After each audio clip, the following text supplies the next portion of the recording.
Welcome to a Foxy Tech Tips tutorial on viewing the Eco Drive report on the Nissan Qashqai. If you find this tutorial helpful, please consider subscribing to my channel and liking the video. The Eco Drive report gives you a report on how economically you are driving. It is a good way to save on fuel, to follow the eco tips and make sure that you have a good eco score. Tap Info in the bottom left of the infotainment screen.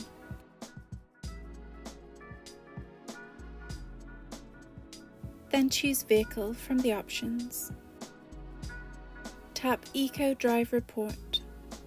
At the top here, you can see your current eco score. The higher the number, the better your score.